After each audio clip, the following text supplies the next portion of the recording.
At this age, you're probably got cell phones. But we don't allow any of that stuff for our practices. Make sure we're engaging with these kids and just being good role models. That's my big thing. Just trying to be a positive influence. Because if your life's not in order, these kids are going to see that. If you're out there acting like a clown, they're going to see that. Now, there's a time to joke around with your players and show who you really are. Because there's nothing wrong with being your own person. You need to do that. But at the same time, you need to be really professional about it, even at the young age.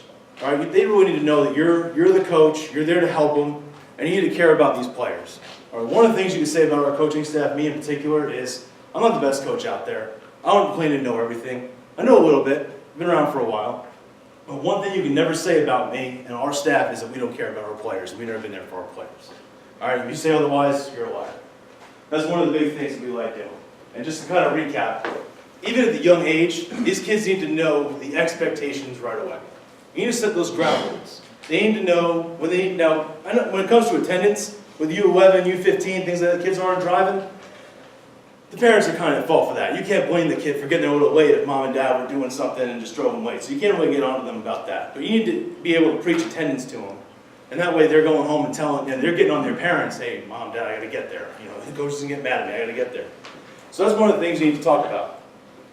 Setting those ground rules. For instance, on our team, we have a policy.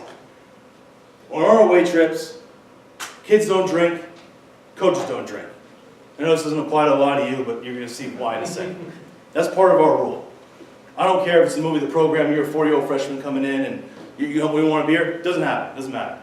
All right? And this is why. We had a coach a couple of years ago who was a good friend of mine, went to school with my cousin, we reconnected, put the all-star team together when we were in high school, put against each other in college, the whole 9 yards. It was really cool to reconnect with him. He wants to come on and join us. He wasn't happy where he was. We welcome with open arms. We go on an away trip, and we have not had a problem all year until this away trip. We go, we win the game, it's fantastic, we all go out and celebrate. When we go out and do our thing, we like having a team dinner, and we'll go split up and do their own thing. If the guys want to go and explore or do whatever, see friends, family, have at it. We're going to treat you guys like adults. And this is what I'm talking about, roping into the ground rules for everybody. Again, our policy is kids don't drink, coaches don't drink. It's that simple. All right? Don't get me wrong. We'll have to go, coach, we'll have to go out and have a cocktail or something after winning. We're just not going to do it. So we go out, we celebrate, we have a team dinner, we leave. He says, hey, I have some friends in town, I want to go and hang out. Cool, man, I'll see you tomorrow. Bus leaves at whatever time it was, I don't remember. So we all go hang out in the lobby. I'm getting old. I go to bed early, it's like 9 o'clock. I'm like, ready to go sleep. So I get ready to go to bed, wake up in the morning, got to make sure everyone's there for the bus, get everything lined up. Where's our coach? One of the players that, to this day, he's still more mature than, I would say, 90% of the adults I deal with on a daily basis. Comes over to me and he's like, hey, coach, I don't want to rat this person out. You're probably going to have to go wake him up. He came downstairs because this kid, like a lot of the tech kids, all they're focused on is school. School, school, school, which is fantastic. This one kid didn't have a social life. He was all worried about classes and trying to get ahead on the away trip. It was awesome. Hey, probably going to go wake him up. I need to wake him up. Then I find out that he came down to the lobby after being out all night and decided he wanted to engage with some of our players and talk and chat and all that, which is great, but not when you're under the influence of alcohol. Especially when our team rule is kids don't drink, coaches don't drink, right? So, then again, you need to be professional about it, know your audience. I'm not going to chew them out in front of everybody, that's not the right thing to do. So it was a pretty quiet 8-hour bus ride for me. And then, we're about an hour and a half away from Athens. I go to the bathroom, I go walk in the back of the bus.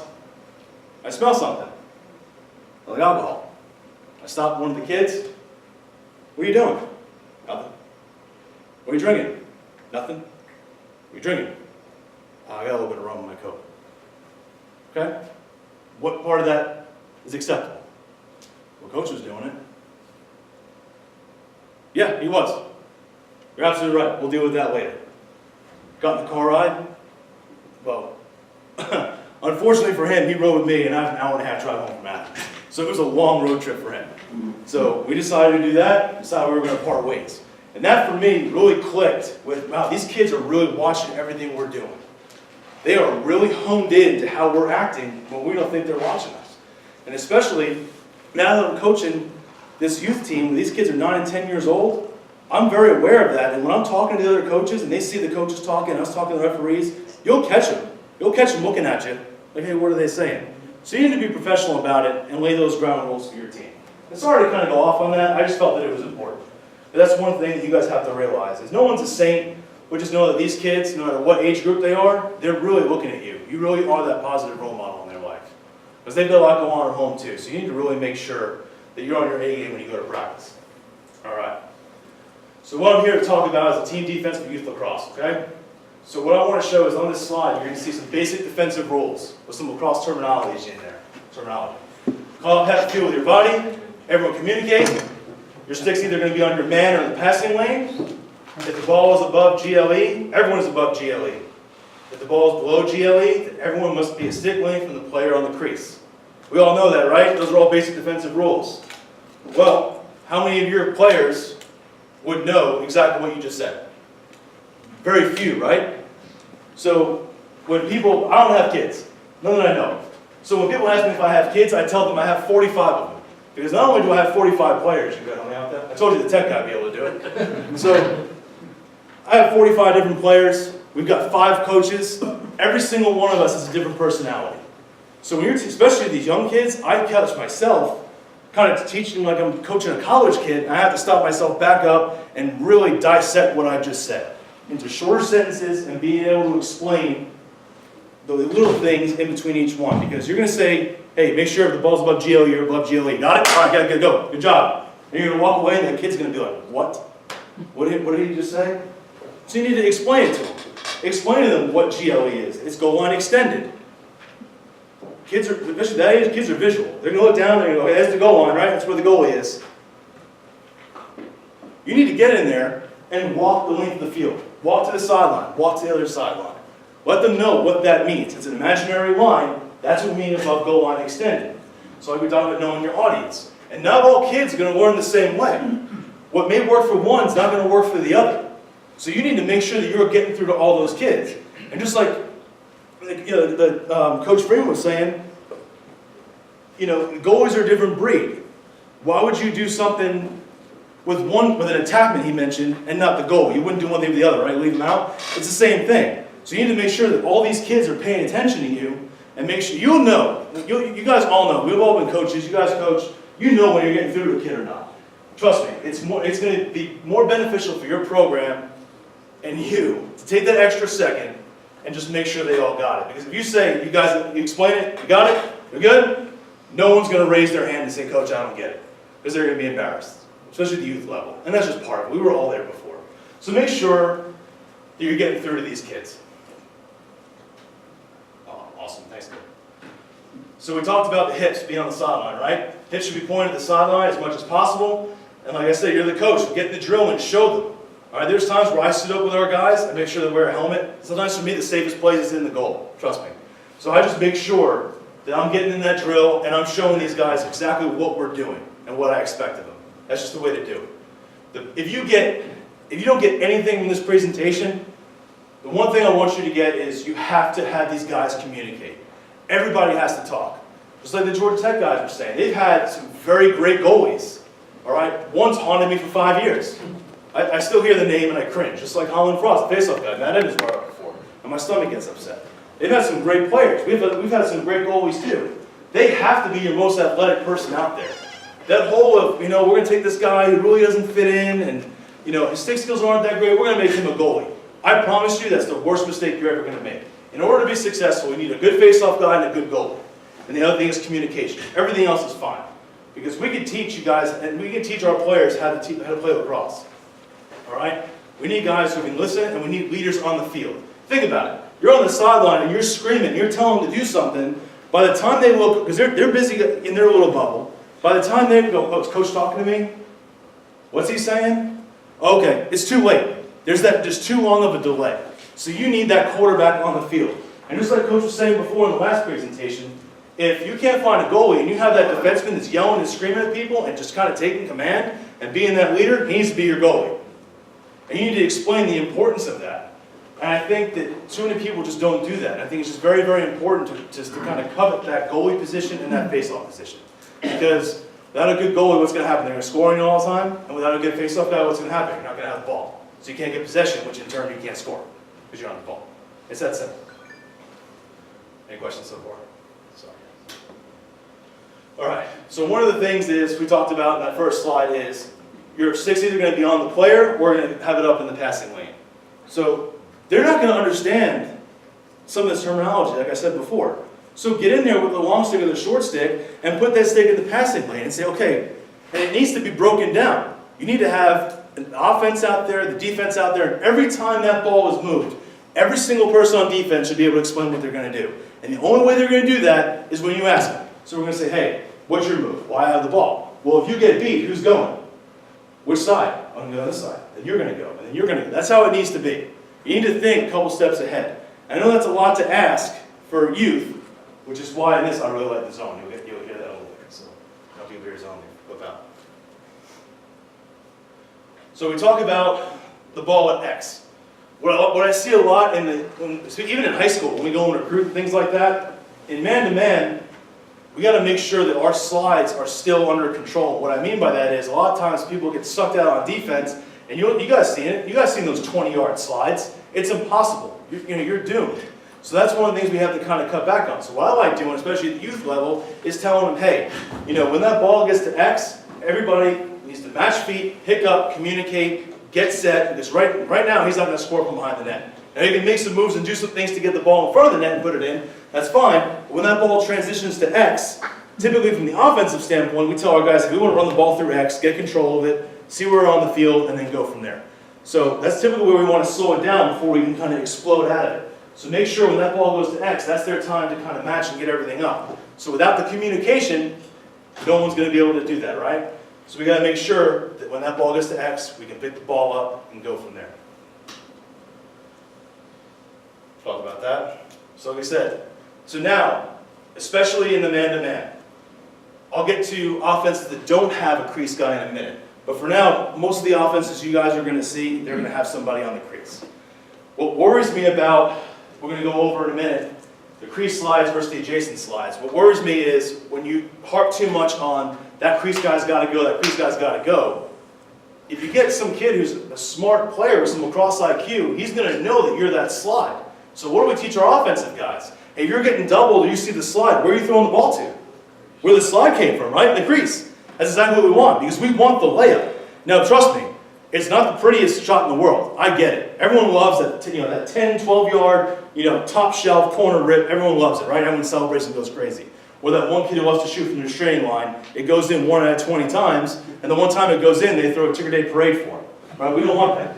So we want to make, even though it's not pretty, that's where it needs to come from. Because when you're getting that ball in the crease, it's the whole action versus reaction theory.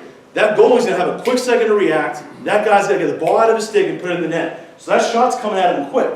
And the other downside of that is at the youth level, we all know they love to shoot hard. So a lot of times you'll see that little kid get that ball in the crease and the stick's bigger than him, and he'll just wind up and just crank it at him from like a foot away. So we got to make sure that these kids are learning from just to go back to the offensive side, those quick sticks and things like that. So the big thing, guys, is teaching these kids the base fundamentals. All right, because it will benefit them in the long run. These kids, you have to look at when they're on your team, it's an investment. All right, you are investing your time in them to get the best quality product you can out of them. So if you don't care, or you're too busy, or you're too tired from your day, or you have your wife calling you, all sorts of stuff going on, you got stuff with your own kids, if you're not taking the time to break down and talk to these guys and let them know when they're doing things right and doing things wrong, it's going to hurt you, it's going to hurt them in the long run. They're going to be just a better player because of it. And I'm not saying you have to stop the drill every single time that they do something wrong. There's a time and place for everything in life. So when they get a break for a minute, that's when you can take it out and explain to them. Because we all know, especially at the youth age, if we had to stop for every time someone's going to make a mistake, we would never get practice done. It just wouldn't happen.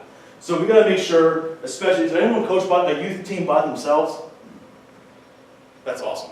So make sure, I know, when I was looking at the presenter itinerary, they talked about fundamentals and different practices and things like that. So you guys, as coaches, need to come up with that game plan. What is your role for today? All right, so you're going to take all the defensive mistakes. You're going to take all the offensive mistakes. And that way you can work on it. So that way we kind of have a game plan set up. And that goes kind of for everything. If you're organized, your practice is going to go much smoother, your team's going to become much better, and you're going to become a better coach because of it, okay? So we talked about not wanting to give them the layup goal. We talked about this terminology. All right. As the ball is being transitioned to your defensive portion of the field, how do the players immediately match feet or pick a player to guard? We all know what that is, right? Again, we can assume that they understand that we know what they're talking about, but a lot of times they don't. So you need to let these kids know, and like I said, I'm doing it this morning, simplify it. When that ball is saved by our goalie, you need to find a white jersey and pick him up and stay on him. And that's what works. Okay, I need to find a white jersey. Give them simple tasks. And this goes all the way up to high school because some of these high school programs are kind of new. A lot of kids have transitioned from football to lacrosse, which is about time, because I mean lacrosse is, first American sport, and somehow these guys are now kind of trying to figure it out. So I think it's awesome that lacrosse is just exploding in this area. So you have a lot of guys transition from other sports. So when we talk about terminology and things like that, use different things to relate to them. You guys are going to see in a few minutes when I talk about my zone, I'm going to reference other sports. In this presentation, I'm going to talk about referencing video games. Try and relate to these kids in different ways other than lacrosse to try and get to figure out, because a couple kids might understand it, but then some might not. So if you kind of go over the same thing and explain it 2 or 3 different ways really quick, you're going to get through to a lot more of your players.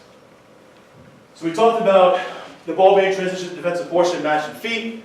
We talked about that. Let's see, top back of the zone. So when we have that crease guy inside, a lot of times when we go look at teams and things like that, you'll see a more slower, weaker player. They kind of just play on the crease. Or you have that really athletic linebacker or defensive end that plays football and he's a stud in football. Hey, listen, when he comes through, you're going to just lay him out. No, that's not what we want to do. Yes, there's a lot of hitting in lacrosse, and that's what makes it fun and it's awesome. But we're not out there to do that because even with a good hit, you're going to be down on the ground with that guy too, and you're taking yourself out of it also. So a lot of times when we do our drills, we do a lot of whistle, stop, and go drills, where these guys are sliding 100% like a sprint, and they're getting ready to hit a bag, because we do bag drills. They're getting ready to hit a bag or hit a person, and we're blowing the whistle. And if they don't stop and they hit that bag and take it out, they're going to have to go run. And yeah, it stinks, but you know what? That's how they're going to get used to it. They have to know when to hit and when not to hit. And usually, when you have a very vocal, agile, crease defenseman like that, just him being so loud and being so active and engaged in that game, kids aren't going to want to go in the crease and get hit by him anyway, even if they don't do that. So that's one of the things you have to think about. Because that goalie, he's second in command, the way I look at it. And when we talk about the zone in a little bit, those guys that are inside, the goalie's in charge, and he's number 2. So you got to make sure that those 2 guys are on the same page. Because as we all know, even when we're coaching on the sidelines, a lot going on, we all need help too. It's a lot to coach by yourself. Same thing, if you're playing defense by yourself and you're the one talking and yelling, it gets old quick. So everybody needs to be on the same page. So we talked about, back in the first, let's see, slide 5, we talked about the defenders with their sticks inside, and we want to talk about not being able to beat top side. Because once you get top side on somebody, you're now getting more of an angle. Like I tell our guys, they're having more real estate to shoot at. So if I'm sitting here and I'm getting top side on my defender as the offensive player, what's happening? If the cage is over here in the middle of where this projector is, and I'm coming this way, what am I doing? I'm creating more angle and more space for me to put that ball in the net. But if I'm going underneath, I'm still taking away that angle, just like the coaches were talking about before about angles. It's the same thing. And now you're turning somebody in, and they turn their back. Because what we're talking about fundamentals. Your sticks are to the outside, turn to the outside when he throws. You want to have those basic fundamentals down, right? So what should we be doing? As soon as that guy turns his back and wants to go underneath that defender, his back's turned. What are we doing? That second slide, boom, should be coming. And there's the double team. That's how it should be. So when we go top side like that, he's in control, and he's having more of an angle to shoot at, which we want to take away. So once that second slide comes, we want to promote the loose ball. We don't want to promote the hit. We're there for the ball. If you can do a good lift, a stick check, something like that, that's what we want. We don't want to start laying kids out, because when that happens, even if the refs don't see it, we have a reason here? No? So even when the refs don't see it, guys, they're still people. They're there to control the game, and their main priority during that game is safety. So they're going to err on the side of caution, and it could be a fantastic, clean hit. But if that thing's hard, and that could hurt somebody, they're going to call it on you, and rightfully so. Because that's something we want to do. We don't want to teach a bunch of football players. If they want to hit people like that, they can go back and play football. It took me a while to figure that out, trust me. So it's easier said than done. I get it. So what we want to do is, most of the kids that we're going to see, I'm a lefty, but most of the kids we see are all right-handed. We're going to, as coaches, especially at youth level, you guys have to force them to go to their weaker hand, right? We all know that. And even when we do that, we say, all right, guys, now you're all going left. You're going to catch them cheating. It's all part of it. So I like, at that age, U11, U15, I like to assume that most people are right-handed. So we want to force them left. But when we're playing defense and that guy's up top like that, just go back to those simple rules. It's just make him go down the alley. Don't give him the middle. Push him down the side, because when the side's happening, the outside shots are all there. We don't want to give away the layup, and that's where we can control the game on defense, is pushing to the outside. But we should be able to teach these guys knowing when to spot that. Hey, you guys can see it. You guys know when, anytime he runs down the field, we all see those kids running down the field, and they're doing this with the guy riding right on him when the sideline's right here, instead of putting it in the right hand, putting that arm up and protecting it, and going down the field. We all see that. So we got to make sure that we show these kids and explain to them the importance of that. One of the things that I need to harp on is we got to make sure that that person's not left out in front of the goal when that crease slide goes, right? Which can get very difficult. So, all right. What I like to do is when I teach it, some people may not agree, and that's fine. But even when we talk about anything we do, especially at the youth age, and even at the college guys, I ask them, where's the next threat? Where's that person? If you slide, who's the next person that's more likely to score? Where's the next threat? So if this guy goes, this is all vulnerable, right? So especially, let's use an example of you're the crease defenseman, you're guarding the attackman, and that dodge from that top midfielder is coming at you. What's going to happen? If he's coming at you and that crease guy's the slide guy, I'm going to go, and I'm leaving this guy open. What I don't like to see is that's why I like everybody communicating and helping. So if everybody's on that proverbial string, I'm going as that crease defenseman. If I'm a smart offensive player, I'm following that slide and curling out. So what I don't want to do is a lot of coaches will send that base defenseman who's sitting there on the crease, guarding the guy on the wing, send him to the crease. In theory, that's all well and good, but now what just happened? Now you got the guy down low, wide open. And that's a hard slide. So if you see that offensive player that's playing smart is going up and following that slide, take one of those top guys, those D-middies, and have him slough in and just go pick him up. Because I would much rather have that shot than that shot, right? So a lot of coaches are like, that doesn't make any sense. And that's fine. I don't care. That's fine. I'm just telling you that's what works. Because at this age in particular, we talked about the importance of goalies in the last presentation. You need to take care of that goalie. Because I promise you, you start getting a kid who's 9, 10, 11, 12, 13, and you're sitting there and you're letting him get ripped on from 3, 5 yards out. And like I said, at this age, they're not worried about finesse. They're worried about just cranking that thing 100 miles an hour right at you and hoping it goes in. That's going to get old quick. And then you're going to have a goalie that's hurt, a goalie that's pride is gone, and wore out. And the next thing you know, you're going to have to be trying to find a goalie replacement. So you always need to worry about trying to take care of that goal. Remember, that guy who slides, if we double team, that slide guy, that second slide, he's got to stay on the ball. The guy with the ball recovers, because we can't go back and forth with slides. And if you slide, if you get your players to go, they've got to go. None of this just kind of stunting and waiting and go. If you're going to go, go. All right? So, talk about that.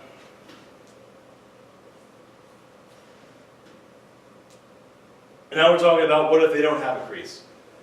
The primary slide will leave an open attackman, and thus we need another slide to pick up the open man or fill the open space, and it's called the second slide.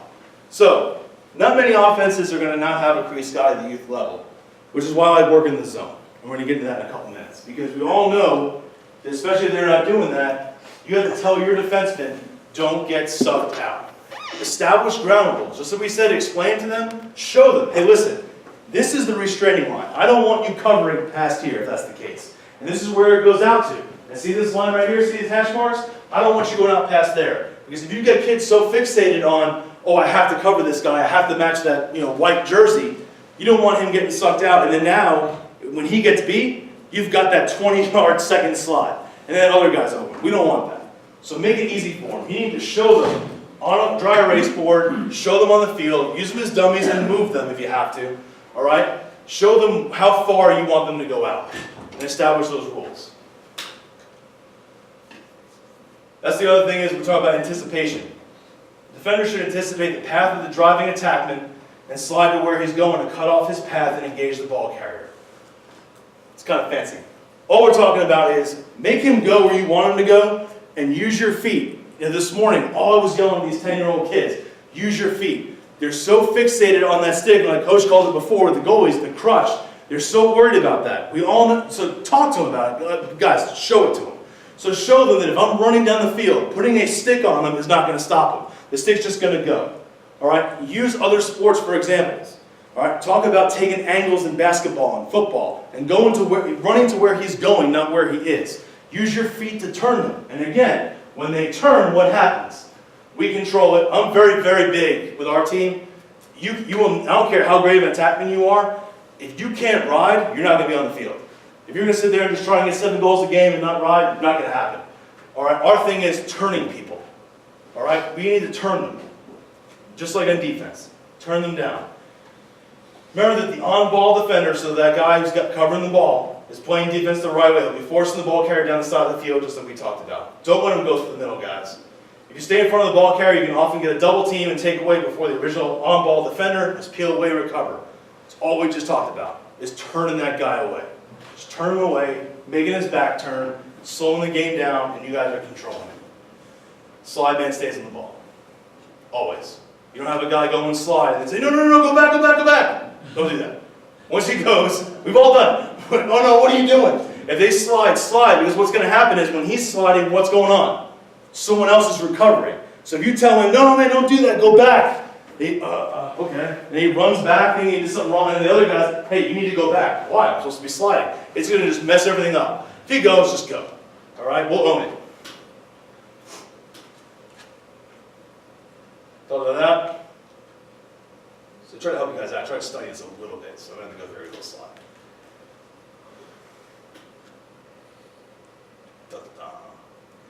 Zone defense. When they asked me to present some defensive stuff, I kind of sent an idea of what I wanted to do. Immediately got shot down. No zone, this is youth kids. All right. Well, I played at New York Tech in college. All right. I've had some great coaches. Jack Haley and Bill Dunn. Bill Dunn's the current head coach now. He's our defensive coordinator. And Jack Haley, if you don't know him, look him up.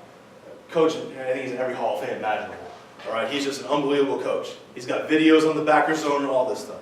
So what we've done is we're trying to figure out a way, because in the youth level, these slides were just so long. So we're trying to figure out how we can put a zone without scaring anybody. So it's really simple when you think about it, guys. So we talked about the benefits. And if you, like I said before, in the first minute and a half I was speaking, if you don't get anything from me today, if you can get one thing, just make sure everyone communicates. Make sure everyone communicates. And we talked about the example. So in the zone, there's some advantages. We can save some of the player energy and utilize some of your fundamentally weaker players. Now what I mean by weaker is you may have a kid who's real athletic, who's maybe transferred to another sport at this age, and he's just now picking up a stick for the first time, but you're like, man, this kid's athletic. We need him on the field, but he's a liability because he needs to work on his stick. This is the job for him. All right? Because we can work on all that stuff.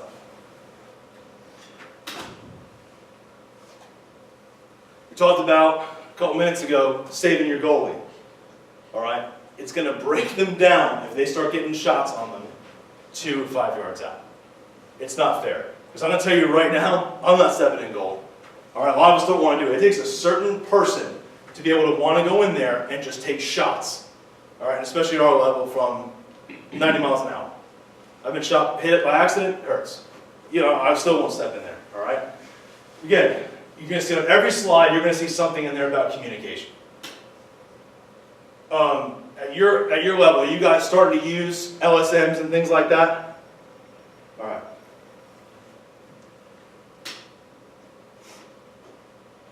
So, the terminology. What we call, hang on. Get to that in a minute. I want to show you guys.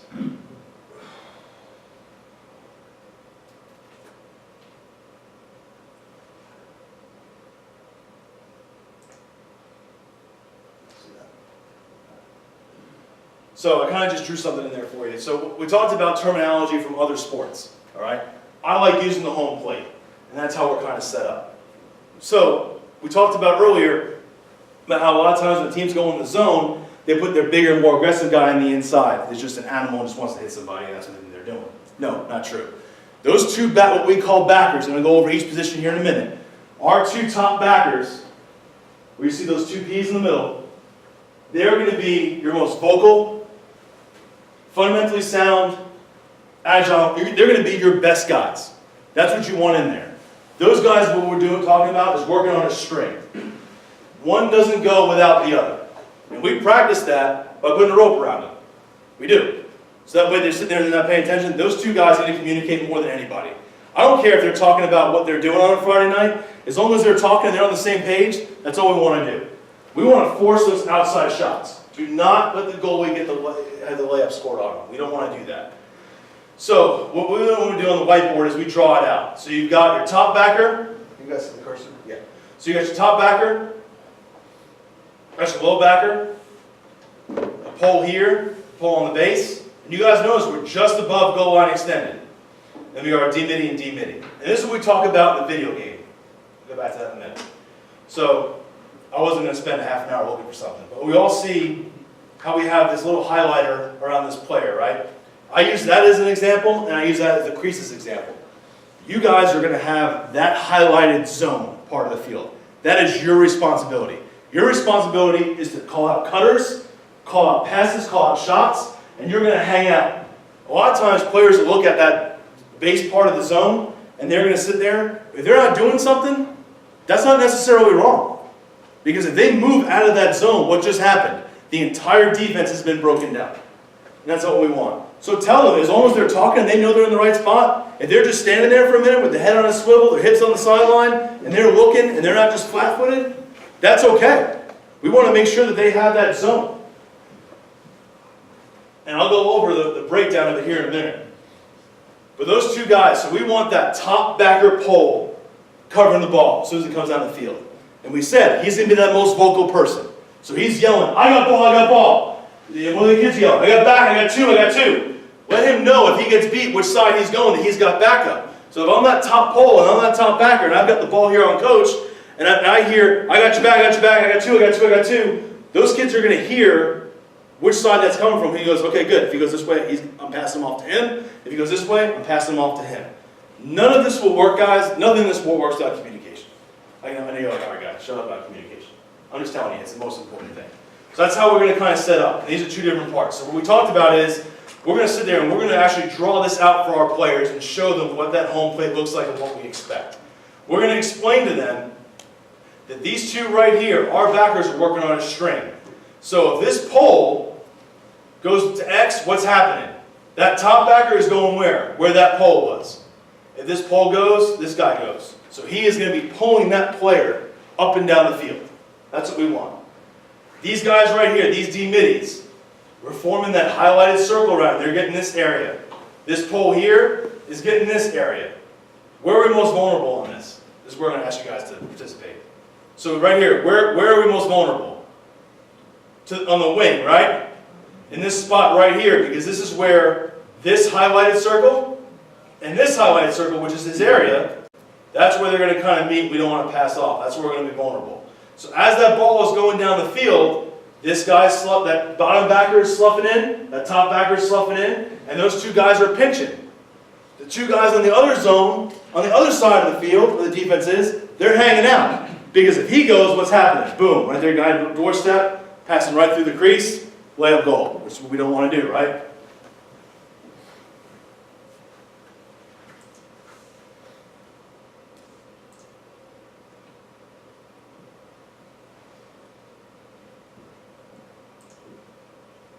So now we're talking about our short stick defenders. They're going to be your top defenders. Guys, this game is changing a lot. Some of you guys are older than me. We remember it's kind of cool because they're going back. When I first started playing, they called midfielders the Ironmen. There was no LSM. There was no FOGO. There was none of that stuff. You guys, it was a hockey shift change. We had a horn, all that stuff, and we could sub the whole shift off. The game's changing. The game's getting a lot faster. We've got shot clocks that we're doing now. We're trying to incorporate. We've got to get guys in and off the field. So we need to have those guys at that top spot to get those shorties off. You know, the days of, like, our guys would joke, you hear them joke around, oh, D-midi problems, things like that, because D-midis can't shoot. Those days are gone. You need guys that can handle the ball and get up and down the field no matter what they are. At the beginning of the year, when we have our tryouts in the fall and we pick our team, When we go over our offense, when we have our offensive day in the film room before we start going on the field, guess who's there? Everybody. When we do our defensive day, guess who's there? Everybody. Because what's going to happen? Inevitably, you're going to have an attackman go over. You're going to have a defenseman go over. They can't just sit there and go, You need to teach them every aspect and every position of this game. So these guys need to know how to carry the ball, what your offenses are, what your defenses are, all that stuff. They need to know everything about it. And again, saving your goalie and making him take that outside shot.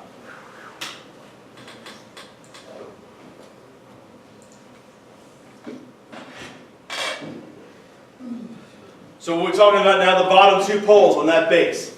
They're responsible for preventing the dodge from X, with the help out with the wing dodges, the slide inside of one of the backers or short stick is B.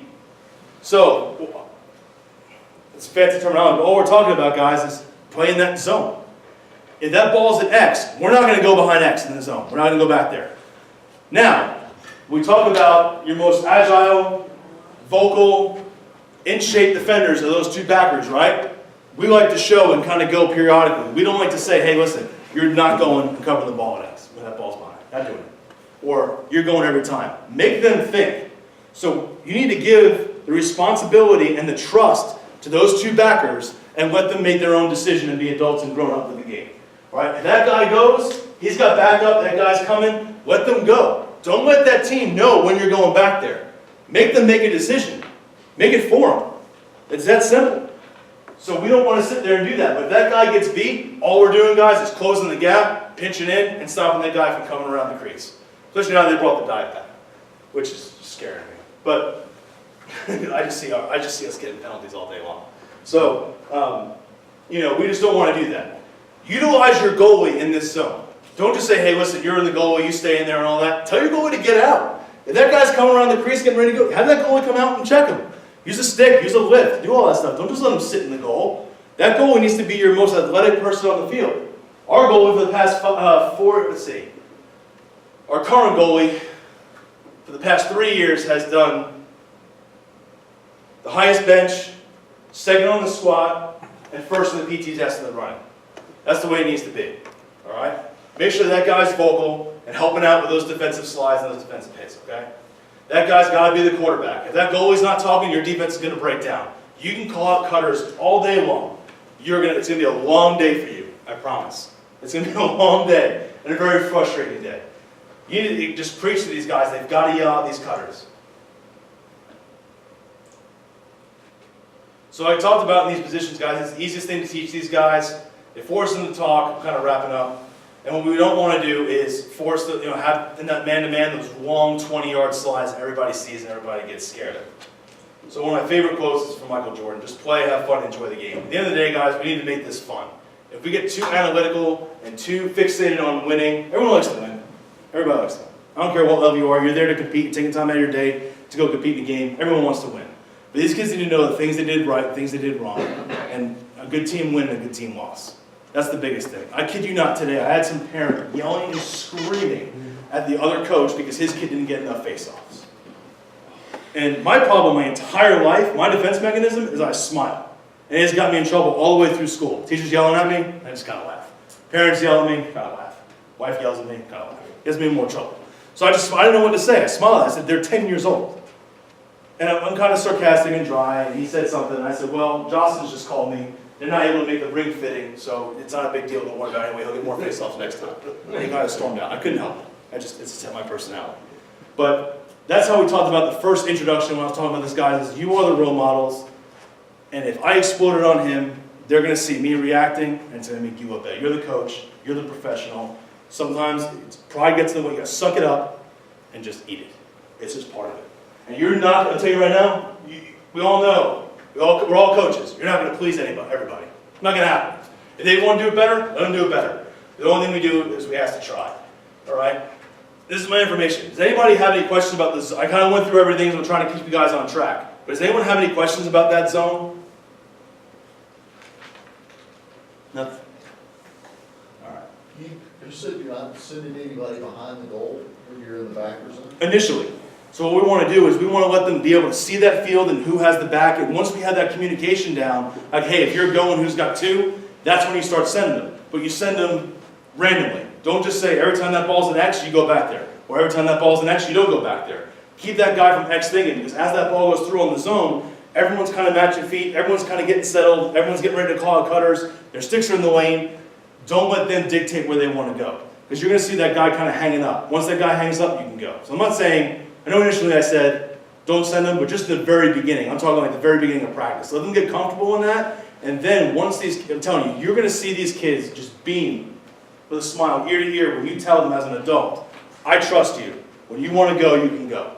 But if you screw up, and you own it.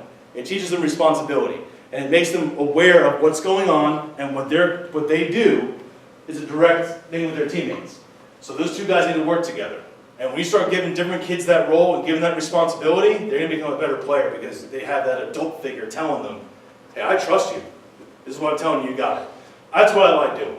It just kind of makes them feel like an adult, because these kids, especially at the youth level, these kids are being treated like kids all day long, which they are. But now here's the adult treating them like an adult. It's going to be kind of cool to them. So you kind of give them that freedom. For a little bit, you may not be able to give them that freedom. But that's going to be your determination as a coach. When is that guy ready to know when to go and when not to go? Because when you start doing that, now the other team is guessing. And that's what you want. You want them to say, is this guy coming down? What's he coming? And then you can start getting the advanced part of it, was once you see that ball going and they're comfortable, boom, that backer goes, stick in the passing lane, cuts off that pass from the wing guy down the X, and now we've got the ball in the clear. Answer your question? Cool. Anything else? Yes, sir. Yeah, your use of top backer, bottom backer, and Yeah. those two best players. What roles would they have in a man down zone, like in a box and one? Like which? Very good question. Because usually you wind up with some people use a short stick down there and then in the one position. Or And especially in the box and one more man down, I would like one of them in there. Now, some of these kids that we're putting in these positions, there's few and far between. We all see at that age group, there's different levels of the athlete. You're not going to have 5 or 6 studs on defense. So you're going to have to kind of pick and choose when to give these kids breaks. Because you can't depend, just like any other position, you can't depend on that one kid the entire game. First of all, it's not right to do, and he's not going to be able to perform and do that. So that's when you kind of need to figure that out. So just what I do, I always have a second plan. I always say, okay, this guy goes down, who's filling his spot? This guy goes down, who's filling that spot? That's why we talked about everyone being on the same page, because you may have a kid that's not that stud defender in that backer zone, but he's smart, and he knows it's okay. So what are his strong suits? He's got good lacrosse IQ, he's got good stick skills, but he's not vocal. Okay, we can work on that. So let's put that kid in there. That's kind of why I like doing that. So I kind of try and find a role for everybody and a backup plan for everybody. That answer? Close enough, yeah. Yeah, okay. Sir? How do you defend in the zone, somebody flooding your zone and then just giving and going? What do you mean by flooding? Like, Are you talking about like putting 2 people in there? 2 or 3 in your zone. So give typically it go. people will think, okay, especially against us, technically, okay, we're just going to go into a 1-4-1 and we're going to break their zone. That's fine. You can do that. But now what's happening? Now you got 2 guys in the crease, 1 guy in between them. What we tell our crease guys on the offense, what I tell our guys is, when we guys are in the crease, you want to use those bright orange pipes as your baseline. So I know that if I'm lining up, my inside foot is on that pipe as the offensive player. Because you don't want them so wide that they're on the wing, right? If they want to do that, that's fine. We're still kind of promoting that outside shot. 1 guy can cover 2 in there. Everyone needs to be a little more vocal. Because if that 1 guy goes and slides, he's not in the zone, he's not going to have that wide open field like in a man-to-man to go through. There's going to be people there. There's going to be people pinching, so that 1 guy, to answer your question, can cover those 2. Because what's going to happen is, if he goes this way, what's going to happen? Just the guy who's on this part of the zone, on that base, he just goes in and gets that 1 guy. They're not going to want to take 2 crease guys out of their offense and have them so wide to move around when they're going crazy. There's going to be some system to it. Not a lot of teams can run a good 1-4-1. So what I like doing is, hey, you're athletic enough, we trust you, you can get those 2. If you feel overwhelmed, that's what we talked about, using the goalie. Let the goalie go out and put a stick on him. If he's right there on the crease, that's fine. Now, what EJ talked about is, you don't want that Canadian goalie come all the way out of the crease and playing him, right? But if he's right there screening you, he's not going to do anything, because we have someone there. You have a kid with a 6-foot stick, depending on how little they are, maybe a 5-foot stick. If you cut it, they're going to be right there and be able to check. So that really doesn't worry me too much. Now, if they want to put 3 in there, they can put 3 in there, they can put 4 in there, that's fine. It's just going to be too cluttered for them. That's my opinion. So like I said, this doesn't work for everybody. It's just something I like doing. And it's just easier for them. That's my information. If you guys have any questions, feel free to call me, email me. you know, which side of 34 there. Better put that on. Right, Coach? You didn't say it. That's all right. You guys saw it. That's all that matters. I hope you, like I said, I hope you guys got something from me today.